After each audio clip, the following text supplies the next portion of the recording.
Welcome to the podcast family. Here we are. I'm really pleased to be joined today by Jess. Hey everyone, I'm Jess. I'm a grateful recovered addict alcoholic. I'm calling in from Canada. Trust that you're all doing well, family. Staying strong in the solution. Good food, help others, go on quietly. So the theme of today's broadcast is the 12th tradition, one of the simplest and yet something exceptionally important tradition. So we're going to be having a look at this as the 12 Traditions Illustrated, which you can download from the internet free. Just type in 12 Traditions Illustrated and you'll easily find it. If not, let us know in the chat. We're also going to be reading the CA pamphlet from ca.org, and we're also going to be reading the 12th tradition from the 12 Steps and 12 Traditions, which you can also download free from aa.org and elsewhere. We are not spokespeople in any way, shape, or form for 12-Step Recovery. We're simply members sharing our experience on the subject. There's lots of other podcasts on the channel. There's now getting on for 30 personal stories where members have kindly shared their experience, strength, and hope around sobriety. We've also got podcasts on an entire psychic change, the spiritual malady, the ABCs of addiction. We have podcasts on each of the steps. In fact, we've got 2 on step 1, 2 on step 2, and 2 on step 4. Jess very kindly came and recorded a phenomenal podcast with us a few weeks ago on step 4 and getting through that step efficiently, moving through the process relatively quickly. That's where the solution is. So please do go and check out those other broadcasts. If you're listening to this and you're new to CA, keep coming to meetings. There is a solution. If you're listening to this and you're looking for sponsorship, we have current male and female lists of folks that are ready, willing, and able to take you through these wonderful 12 steps so you can be liberated from the obsession to drink and drug. So without further ado, Tradition 12. Would you be so kind as to perhaps read these first 4 paragraphs, beginning with what's at the top left? Jess, is that okay? Yes. So the 12th tradition, anonymity, is the spiritual foundation of all our traditions, ever reminding us to place principles before personalities. Anonymity, as we observe it in AA, is at its root a simple expression of humility. When we use the 12th step to recover from alcoholism, we are each trying to achieve real humility, to put our self-respect on a solid basis of truth, rather than on fantasies about ourselves. When we use the 12 traditions to work together in AA, we are all trying to achieve humility as individual members by recognizing our true place in AA as a fellowship and by recognizing AA's true place in the world.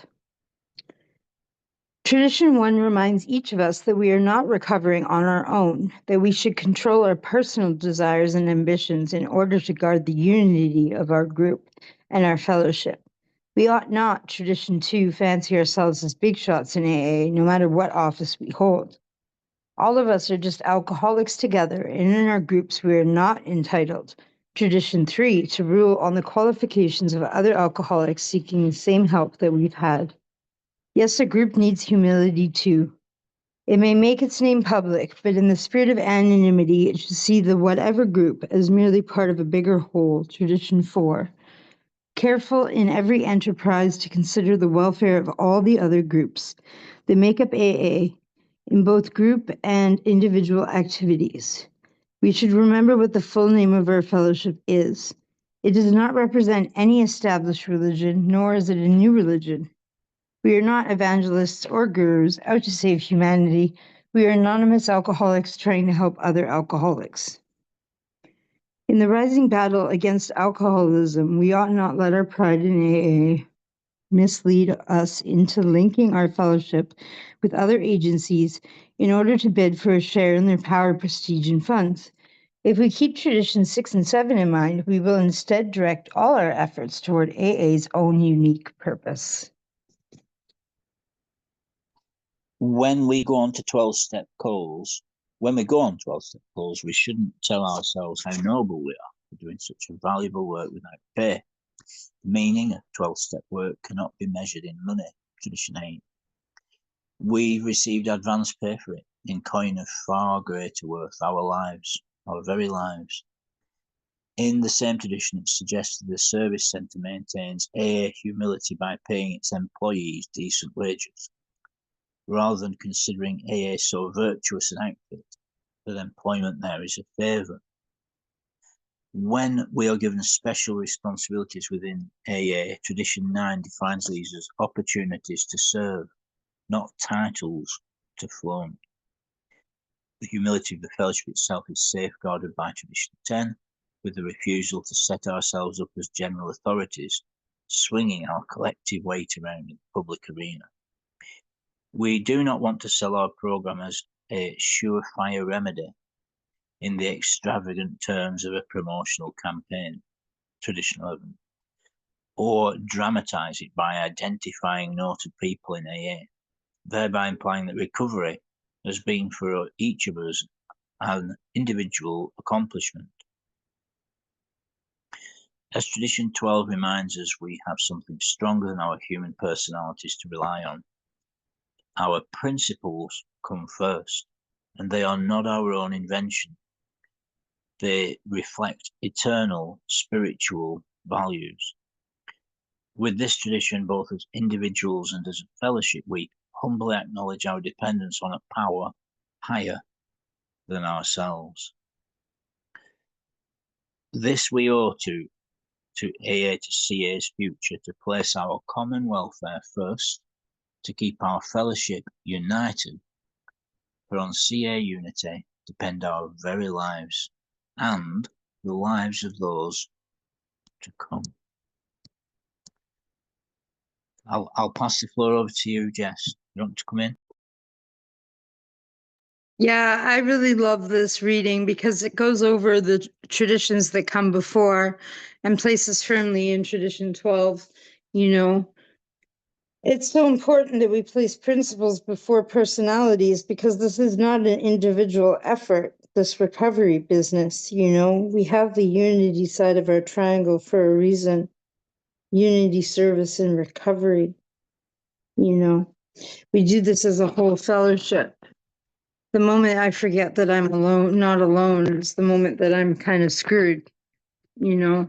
And it's so important to place principles before personalities because there's a principle for every single step. And I can live by these principles. I can live by these principles that have already been laid out for me, these eternal spiritual values, as they called them in the reading. And I really love that reference to them, eternal spiritual values. You know, the traditions guide my life as much as the 12 steps guide my life today. And I'm careful to make sure that I pass on the traditions to my sponsees just as I pass on the steps. Lovely, that was beautiful. Thanks, Jess. Yeah, I really like the reading. I think it's great, and I agree too. It's very important to have a holistic perspective to the virtues and principles behind these traditions, you know. And amongst the many things I often ponder, Jess, you know, one of the things I ponder is the principle of anonymity in terms of, I mean, you know, I enjoy my anonymity on WhatsApp, for example. I think it's important, you know. I enjoy my anonymity on YouTube and on Zoom. You know, it's not that I'm in fear. It's not that I'm like hiding, you know, and I'm certainly not hidden from friends and acquaintances. But I think equality and humility are really, really, really important, you know, and you know, our common welfare comes first. And I was exercised this morning that there's one of the issues I've come across, Jess, is persons referring to meetings as his meeting or her meeting. Oh, that's Jack's meeting. I shan't use any names of any real people, by the way. The record. Oh, that's Jack's. Oh, are you going on John's meeting? Or are you going on Sarah's meeting? That's so wrong on every level. It's just so wrong. And I was thinking, I'm about to write a small piece on it, Jess, and it's wrong for various reasons. One, the person or persons you're saying that to will likely repeat it in the future, thus promulgating the big problem with that.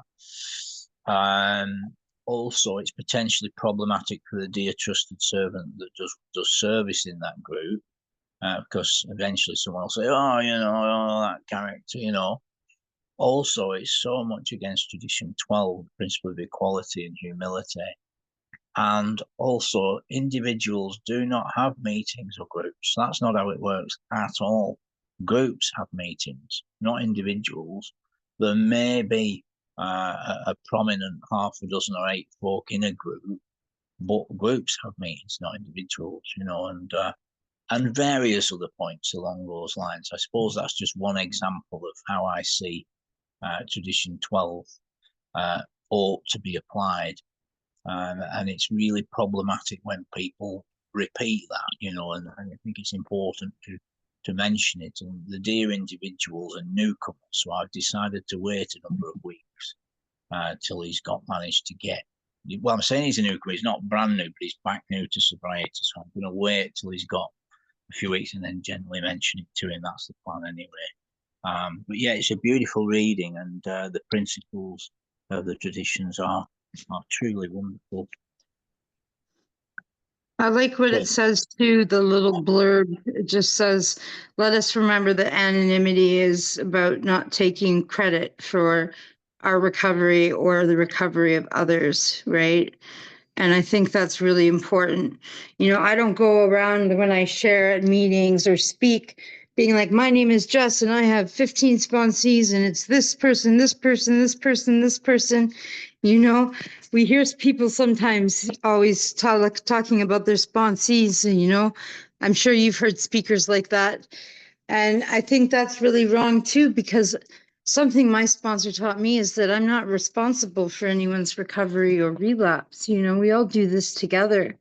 I'm just an addict sitting across from another addict at the end of the day, and that genuine humility is really where we find ourselves placed in Tradition 12. And I think that's important. Yes, absolutely. Absolutely. Yeah. I'm sometimes amazed that of the greatness of Zoom, in that it can fit so many ginormous egos in one Zoom room. Sometimes, yeah. It's amazing. Anyway, no, I quite agree with you, Jess, and I'm so glad you've come along to help out with this as well. I really am.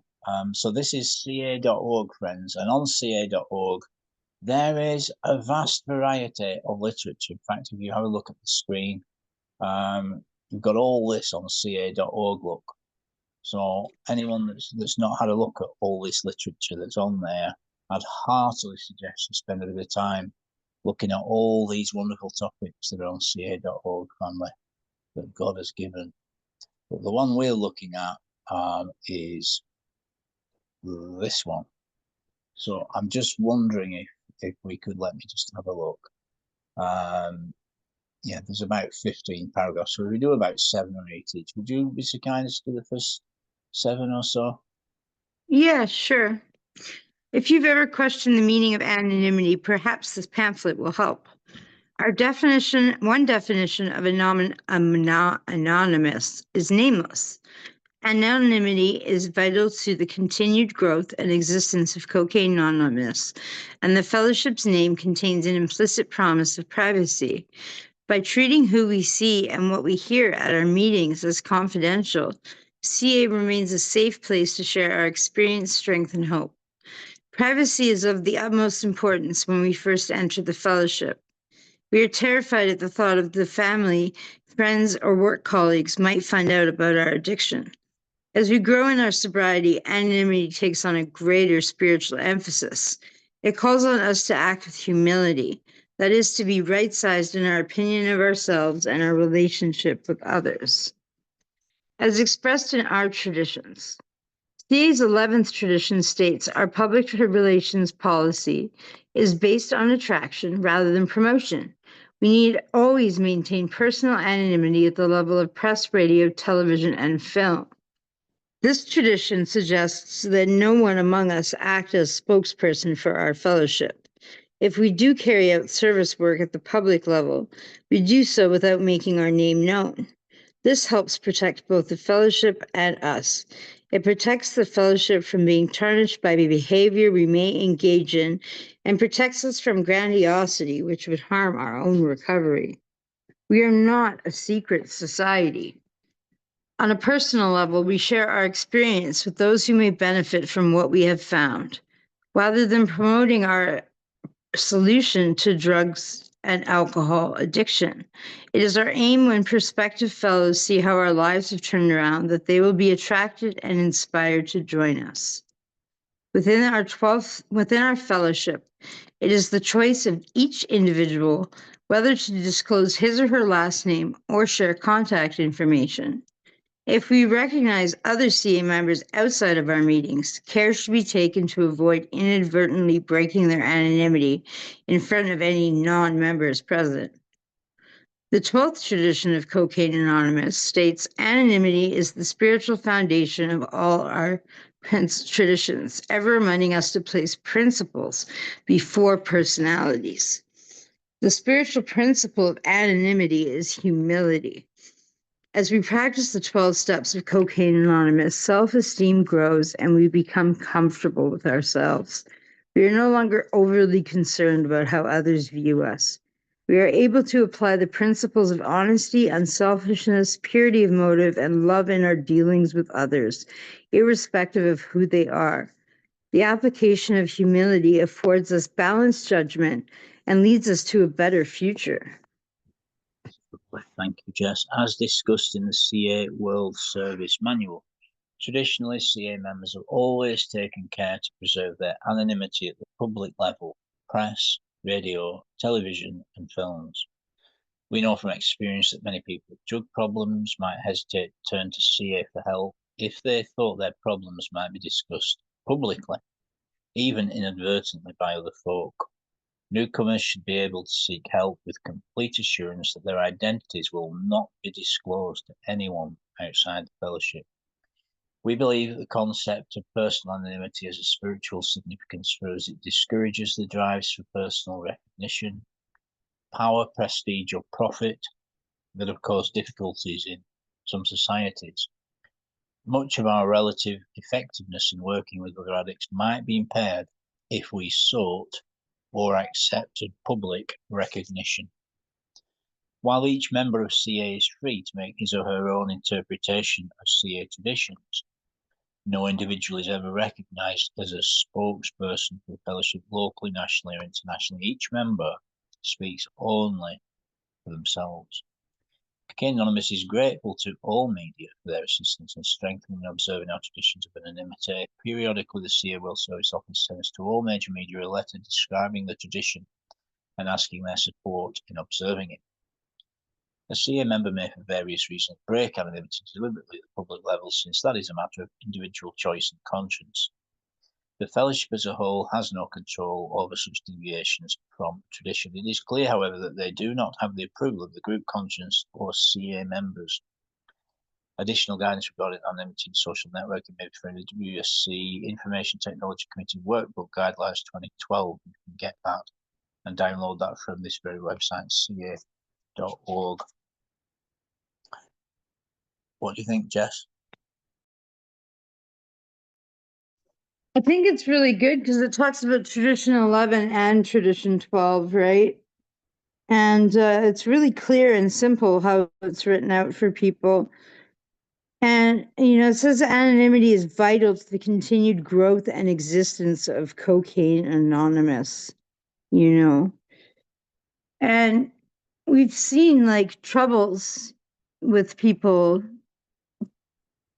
coming out in public and stating that they are addicts or alcoholics and that they're in a particular 12-step fellowship, and then they fall apart, or there's troubles in their personal lives and stuff like that. And people are like, does this program actually work, right? And of course, we know it does work. That's why me and you are here today, because it does work. And I think that it's really important as a spiritual value. Like, humility is always something that I've strove for. And I like how it talks about the WSM and working with others, because I think that this tradition for me, I've seen it, I've learned the most about it and how to apply it. And I've seen it not applied is by working with other people in service roles, doing service at a group level, attending group consciences, doing service at an area level, attending area and stuff like that. You really want to see personalities come out to play, Paul? Attend a GC, right? Yes, quite. Yes, it's quite. Goodness me, people get carried away, a lot of it's fear based and ego based and whatever. But yeah, it's a beautiful reading. It truly, truly is. And once again, folks, you can go and read this for yourself. Bear in mind, you can pause, rewind, fast forward, share, like, subscribe, and comment on this podcast. If you'd like to appear on one of these podcasts, you can let us know in the chat and we'll make that happen. And once again, if you're looking for sponsorship, let us know and we will happily send you the sponsorship list discreetly on WhatsApp. So I think, Jess, that discretion and discernment, particularly for chronic addicts, are two of the last virtues that they learn, in my experience. The capacity to be discreet, and to be discerning, and I think it is really important to understand these. I mean, all these virtues are really in the power of God, in the divine nature, and I believe they're deep within every human being, and becoming right-sized, ego deflation, emotional maturity, that is part of the process, and as you grow in your emotional sobriety and you stay honest, then you're easily able to control the urge to drink and drug, and having a spiritual journey is a central part of this process. Some people base their spiritual journey on what they hear in meetings, which is better than nothing. There's nothing wrong with that. But it'd be like going to a three-course meal and having a sausage roll and a packet of crisps. It's essential. And in early 12-step recovery, you will be told to find a way to build your relationship with your creator outside of the rooms. Some people become cultic and oppressive and fearful about 12-step recovery, and what they do is they try and control others because of fear and cultic behavior, cultic mindsets, instead of recognizing that they have to have a personal walk with God. We talked before the meeting briefly there, Jess, thank God for God with our washing machine heads, and how, but this and that and this and that, I mean, fear, confusion, and depression. That's the work of the lower power, the devil, alcoholism.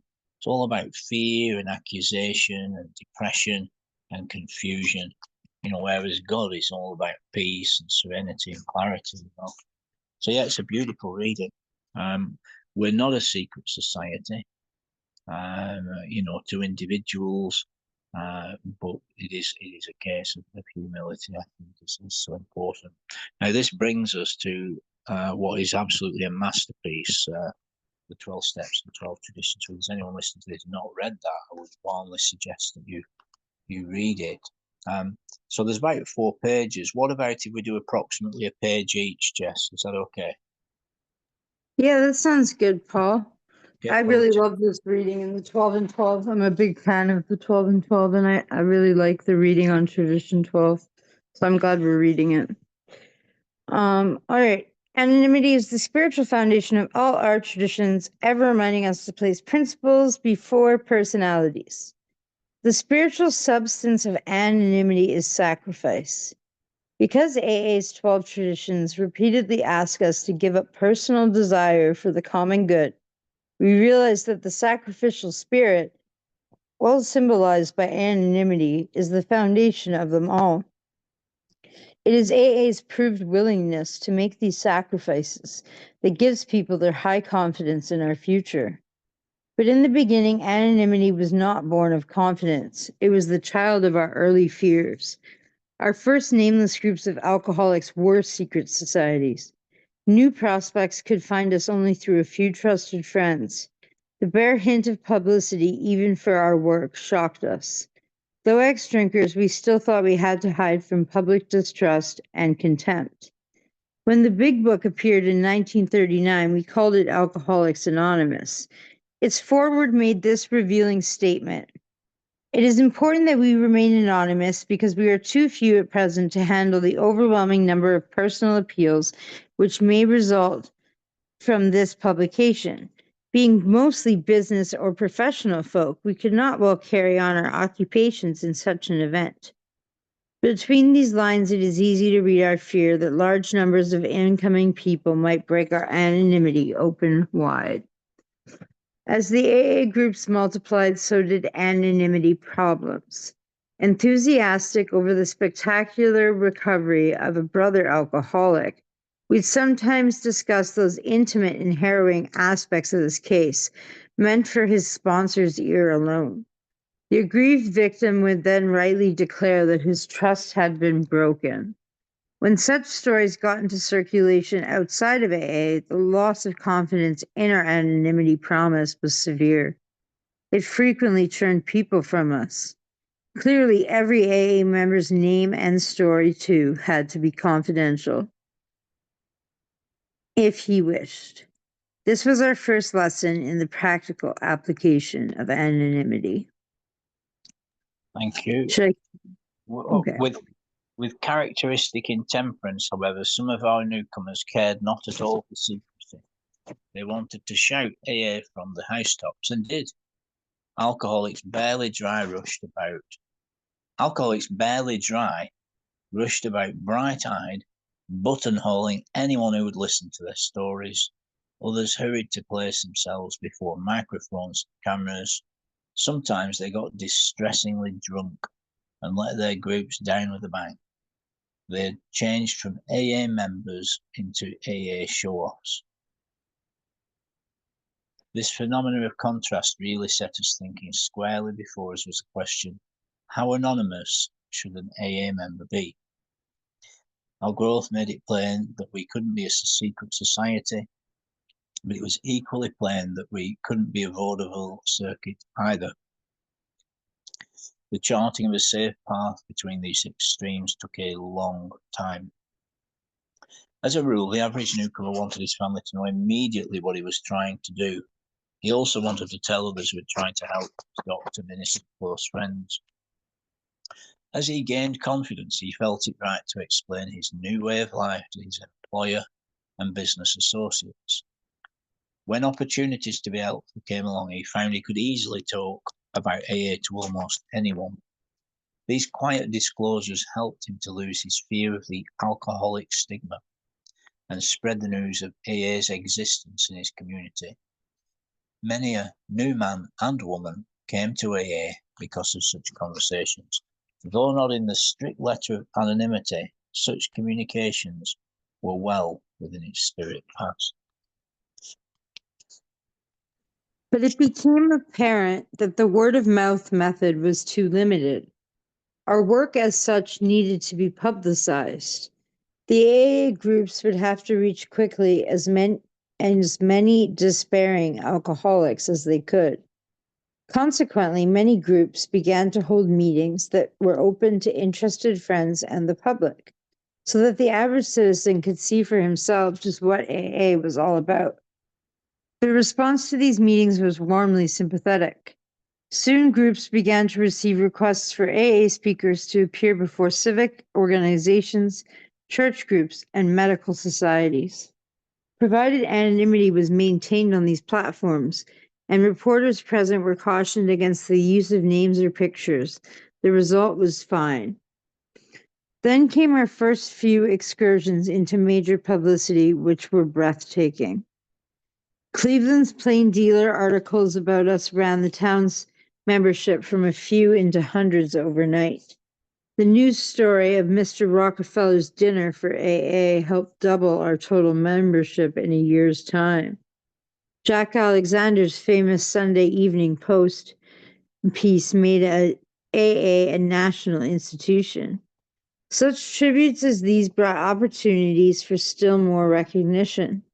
Other newspapers and magazines wanted AA stories. Film companies wanted to photograph us. Radio and finally television besieged us with requests for appearances.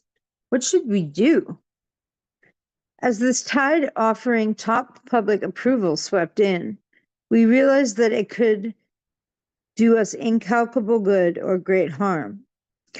Everything would depend upon how it was channeled. We simply couldn't afford to take the chance of letting self-appointed members present themselves as messiahs representing AA before the public. The promoter instinct in us might be our undoing. If even one publicly got drunk or was lured into using AA's name for his own purpose, the damage might be irreparable. At this altitude, press, radio, film, and television, anonymity, 100% anonymity, was the only possible answer. Here, principles would have to come before personalities without exception. Thank you, Jess. Lovely. These experiences taught us that anonymity is real humility at work. It's an all-pervading spiritual quality which today keynotes AA life everywhere. Moved by the spirit of anonymity, we try to give up our natural desires for personal distinction as AA members, both among fellow alcoholics and before the general public. As we lay aside these very human aspirations, we believe that each of us takes part in the weaving of a protective mantle which covers our whole society, and under which we may grow and work in unity. We are sure that humility, expressed by anonymity, is the greatest safeguard that Alcoholics Anonymous can ever have. Tradition 12, the long form. And finally, we of Alcoholics Anonymous believe that the principle of anonymity has an immense spiritual significance. It reminds us that we're to place principles before personalities, that we're actually to practice a genuine humility. This to the end that our great blessings may never spoil us, that we shall forever live in thankful contemplation of him who presides over us all. So far in our exchange, we've chiefly talked about, and rightly so, the first portion of this wonderful tradition, namely anonymity, namelessness, equality, balance. The second half is principles before personalities. A good friend of mine with possibly one of the world records for sobriety, he never consumed alcohol. He died at around 87 years of age, never consumed alcohol, tobacco, or any other drugs. And he used to say, if you look after the principles, God will look after the persons. Now, it's not always easy to do, Jess, in the real world, but that's the ethos. If I take care of the principles, God will take care of the persons. What does that mean in the real world? Well, before a step work call or any kind of call, ideally, pray. Even if it's just a serenity prayer, step 3, press up, step prayer, or help, guide me, grant me wisdom, help me with this individual, prepare their heart, and it's really only a higher power. It's only God that can give you the impetus, the ethos, the motives to be principled. Jess, what do you think? Oh, I definitely agree with that. I really like that saying, we take care of the principles and let God take care of the persons. I always pray before making a call, before joining a committee meeting, before joining a GC. I use the set aside prayer many times a day. Just help me set aside everything I think I know for an open mind and a new experience. Sometimes is the quickest version to do it, but you can do the longer version, and the main point of it is asking, humbly for a new experience in my recovery, a new experience with others, a new experience with God, and a new experience in myself. So that, it says in the big book that our next job is to grow in understanding and effectiveness, to place ourselves where we can be of maximum use to God and to our fellows. And if I'm caught up in my personality and not my principles, I can't do that. I can't be effective, Paul. I'm too busy being me and being this title and being this person and trying to make my mark, that strivings for prestige that they talk about, like, I've just taken on a new service position with area, and I'm very careful when I share. I don't share about, all my service commitments and all my sponsees and stuff like that. Because to me, it's like, it's a privilege to get to do service, you know?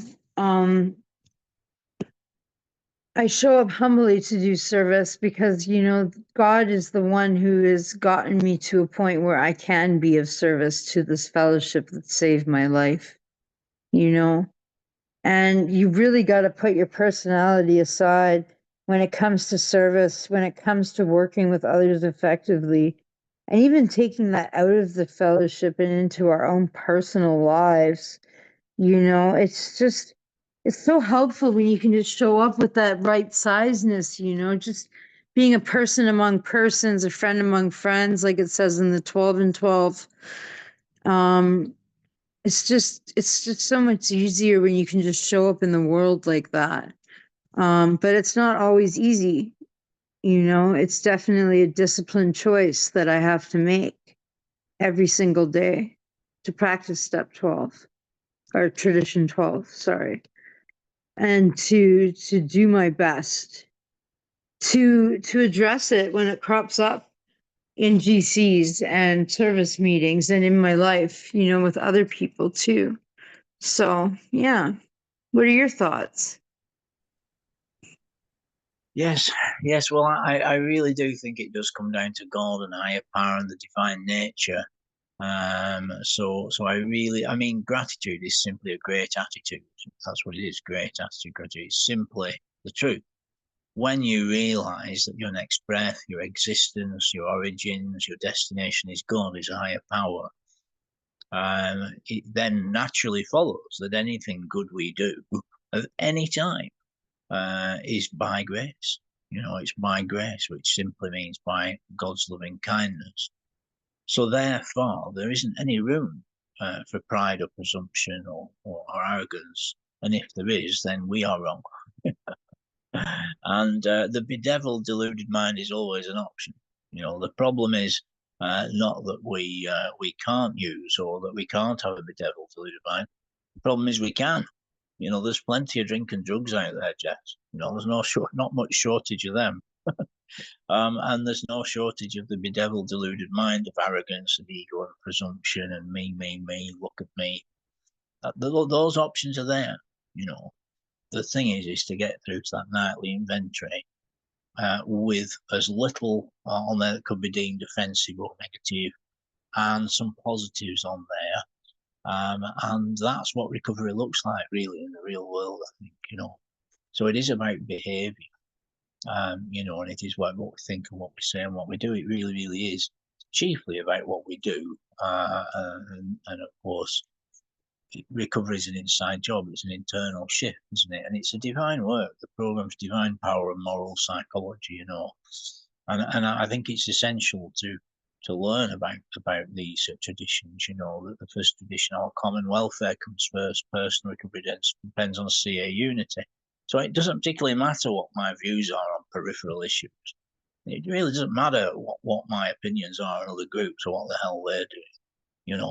What matters is the next man or woman that's going to wander in here this afternoon, Jess, tomorrow, next month, next year, barely knowing whether the gas or electric, north or south, and them not dying of this hideous self-centered delusion, drink and drugs. That's what matters.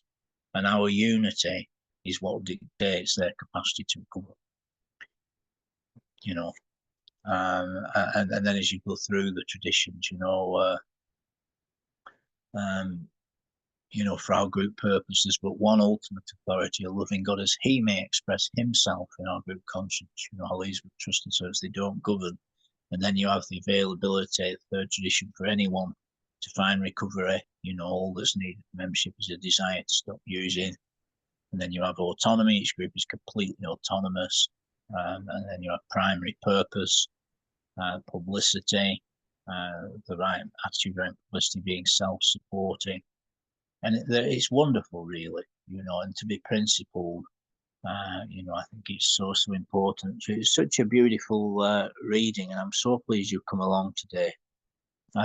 Would you like to come in and share for a couple of minutes with our listeners before we? Yeah, I'm just really glad to be here today and to be having this conversation with you, because there's principles for every step, just like there's principles for every tradition.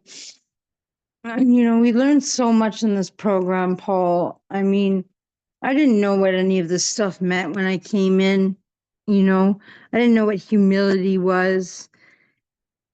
It says one of the defining characteristics of addicts and alcoholics is defiance, and that, doesn't come with a lot of humility. And I didn't know what humility was. I didn't know about right sizeness. And I thought that because I thought I was a terrible person when I came in, that I wasn't full of ego and pride until my sponsor explained to me that that's merely pride in reverse. And this getting down to right size, is so important. It's so critical. And I just, I wish that Tradition 12 was taken more seriously in the rooms. I think we would have less problems, if people could just put their egos aside and strive to work for the common good, like you were talking at the beginning about, his or her meeting. And I was talking about, this is my sponsee and all these different things where it's like mine and not ours, the thing we do together, right? Because the thing we do together, Paul, is beautiful and it saves lives, So I'm really glad we're talking about this today. Thanks for letting me be here with you. Lovely, that's beautiful. And entitlement, presumption, projection, and of course, the problem is with someone that's of an alcoholic mind or a deceived mind, they can they deceive others. So someone that holds false perceptions, that has a wrong disposition, it can be problematic because they then transfer it onto others. And I think it's very important. When we used Jess, we were pretty proficient at what we did. We could tell in different ways. Oh no, do it like this. Or where the best stuff is. We need to know what the solution is. And how to stay free in our hearts and minds and be agreeable to God. And yeah, we just keep things simple and trust in God. And if we keep doing what we're doing, Jess, I'm sure we'll be fine. And as you often say, it's a design for living that works in rough going, isn't it? I'd like to read this last section once more here. Is there anything else you'd like to come in and share before I read that? I'll read that as like a closing thing, I suppose, the end of the tradition. No, I think we've covered a lot of ground and it's nice to keep things simple, for people. So Yeah. go ahead and read that, Paul. Yeah. I think it's a One good thing way I to thought, close. yeah, I think I'll just say this as well. There's lots and lots of 12-step meetings available, folks. So if you're new to 12-step recovery, please check out the broadcasts. Reach out with your name and number below wherever you see this post, and we will reach out to you with resources and numbers and more information and meetings. So stay strong, stay in prayer in the solution. You never need to use again. It's a program of mercy, a program of love, a program of acceptance and courage and willingness. Tradition 12, long form. And finally, we of Cocaine Anonymous believe that the principle of anonymity has an immense spiritual significance. It reminds us that we are to place principles before personalities and that we're actually to practice a genuine humility. This to the end that our great blessings may never spoil us, that we shall forever live in thankful contemplation of Him who presides over us all. Lovely. Thank you very much, Jess. Shalom, shalom. You have a great day. Stay strong, family. Thanks, Jess. Thanks, Paul.